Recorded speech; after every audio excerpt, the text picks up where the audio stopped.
Detectives, ¿qué descubrimiento los traumatizó por el resto de sus vidas? Considero que esta historia es una de las más fuertes que les voy a contar aquí en mi TikTok. Y si no me creen, véanla hasta el final. Sí logran quedarse. Sin decir nada más, comencemos. Recuerden que si tienen ansiedad o depresión, no se pueden quedar a ver esto. Que conste que se los advertí. Para las personas que no sepan, allá afuera, las personas estudian para ser detectives, ya que es un oficio que paga demasiado bien. Y no solo para encontrar a personas que fueron robadas, para descubrir infidelidades, sino hay detectives que cuando la justicia no atrapa al asesino y la familia queda inconforme, deciden contratarlos para hacer justicia por mano propia. Y esta es la historia de uno de ellos. Cuando leí por primera vez esta historia, de verdad que no pude creerla.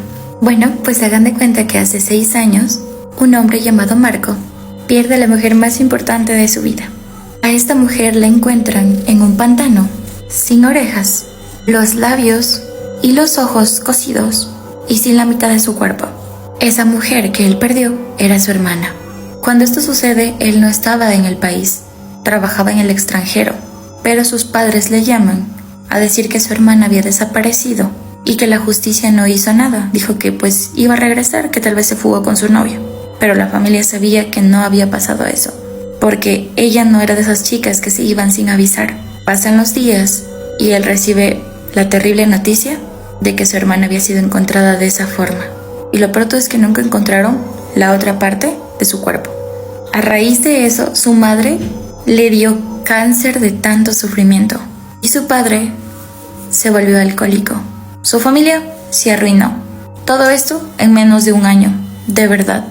Obviamente, la justicia cuando encuentra el cuerpo de la muchacha, según ellos hacen la investigación y al final dicen que no hay sospechosos y le dijeron a Marco que si hubiera un culpable, ese culpable no le iba a regresar a su hermana. Marco se sintió sumamente enojado porque lo único que él quería era justicia, porque ese hombre no solo acabó con la vida de su hermana, sino con su familia entera. Marco debe regresar porque su madre ya fallece y él debe cuidar a su padre. Y más que nada internarlo pues en un lugar de ayuda para personas con adicciones, porque literalmente él estaba vendiendo ya como las cosas de la casa para sostener el vicio.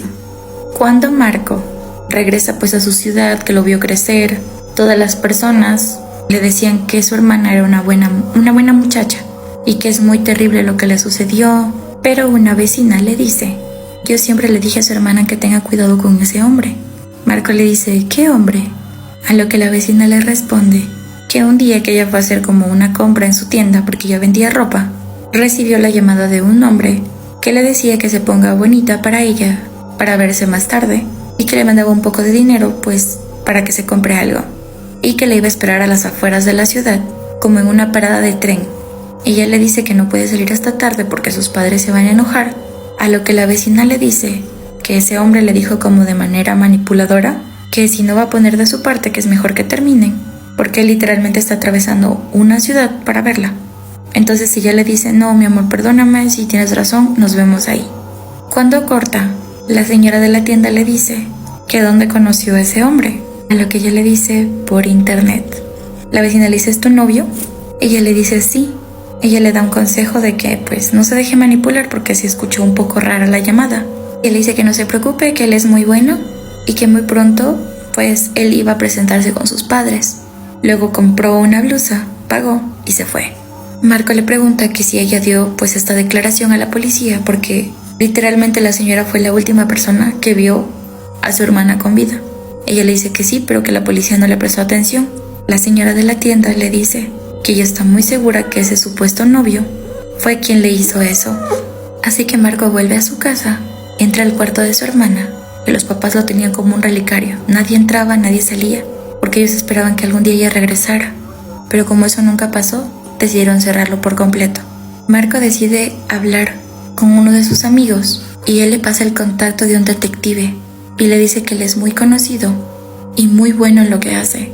Así que Marco se pone en contacto con el detective y deciden reunirse. Cuando el detective llega, Marco se presenta y le explica todo lo que sucedió. El detective le hace una pregunta: ¿quieres atraparlo para entregarlo a la policía o para hacer justicia tú mismo? Marco le dice, solo quiero saber quién fue. Obviamente lo dice en un tono amenazador. El detective dice, lo primero que vamos a hacer es ir a su cuarto. Si quieres que la encuentre, tengo que literalmente sacar todas las cosas de tu hermana. Tengo que revisar su computadora. Si es que en la morgue te regresaron su celular, si es que encontraron algún dispositivo. Él le dice que no, que la computadora pues la tiene, pero que tiene una contraseña y él no lo sabe. Y el detective dice que para él es sencillo, porque tiene compañeros que hacen directamente eso. Y que si ella tenía pues un romance con un hombre, lo iban a saber, porque usualmente las jovencitas y sobre todo las mujeres tienen fotografías de recuerdos de sus novios. Cuando empieza a revisar su cuarto, dice que a las 2 horas sale y le dice a Marco que encontró 2 cosas muy importantes. Uno, en su cajón donde guardaba su ropa interior y algunas de sus medias, encontró unos recibos de pastillas que ella tomaba, se llamaban quetiapina. Estas pastillas básicamente ayudaban en algunos síntomas que ella presentaba en su salud mental. No les puedo decir muy bien aquí lo que es porque TikTok nos puede bajar el video. A partir de esas pistas pequeñitas ellos empiezan a hablar para saber qué sucede en su cabeza. Luego le pregunta a Marco que si la mujer que le dijo esa historia, él la conocía. Él le dice que no, que es una simple vecina que le dio esa información. Y el detective dice que ya tiene una segunda pista. Y la última pista, aunque suene muy horrible, era regresar al lugar donde encontraron los restos de la hermana. Porque ahí es el punto de recrear los hechos y de cómo llegó el cuerpo de su hermana hasta ese lugar. Y si llegó viva, o ahí fue donde solo fueron a dejar sus restos. Ok, si son personas con ansiedad o depresión, sálganse porque vamos a iniciar con la parte más fuerte de todo. Él se entera, Marco, que su hermana tenía alucinaciones y pensaba que había personas que la seguían. Escuchaba voces y ella se automedicaba tomándose quetiapina y otras pastillas. Estuvo así durante 6 meses y en la computadora encontraron que ella hacía cartas dedicadas a un hombre llamado, pongámosle Fernando, donde le juraba amor eterno y decía pues que quería casarse con él y tener una familia. Y cuando investigaron a Fernando se dan cuenta que él era un hombre casado. Y cuando el investigador llega a su casa y le dice que si le permite un momento, él lo deja pasar. Y después de haber tenido una conversación de 2 horas, sale, se acerca donde Marco y le dice, él no fue. Tu hermana se obsesionó con él durante años.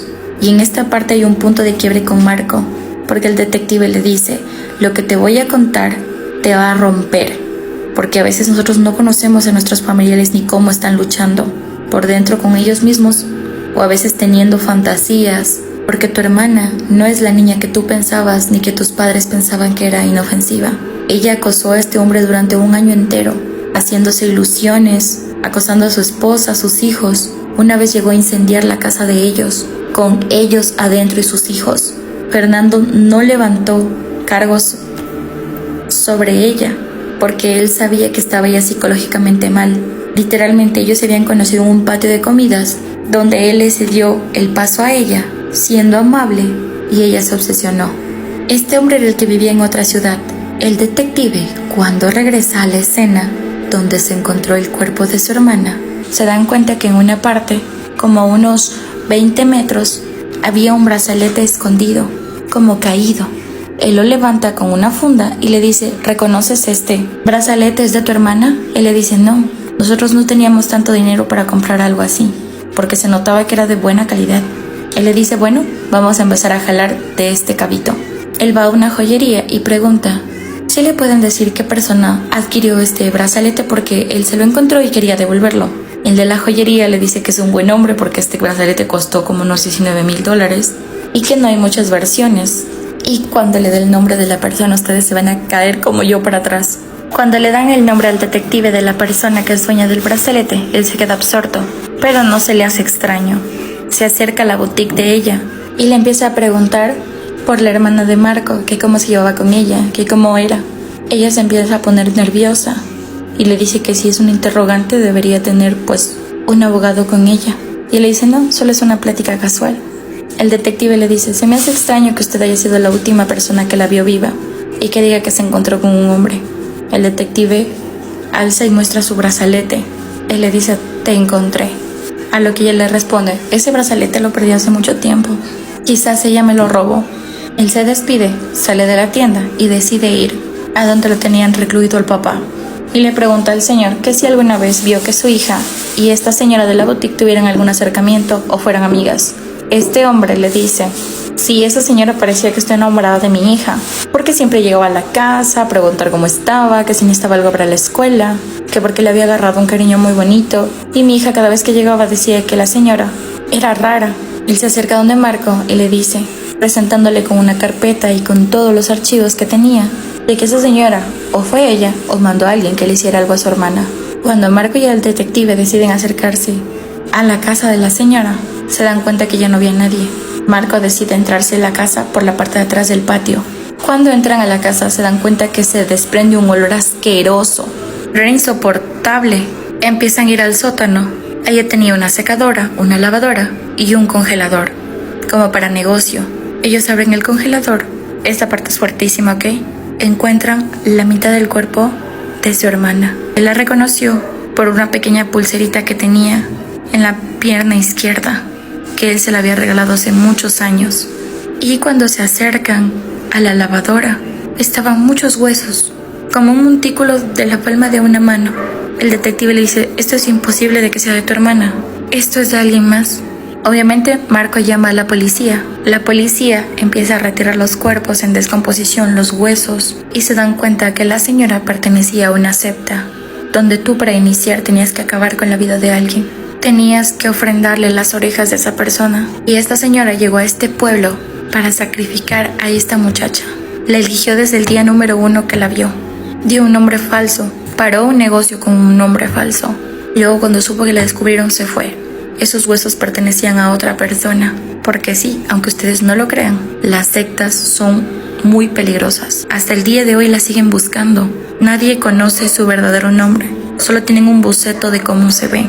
Así que sí, ella puede ser la causante de desaparición de muchas niñas allá afuera, de chicas que confían en ella, porque para Marco, ella era una mujer buena, indefensa, noble, pero en su sótano estaba la mitad del cuerpo de su hermana. Y pues nada, que los quiero mucho. Nos vemos en otro storytime. Adiós.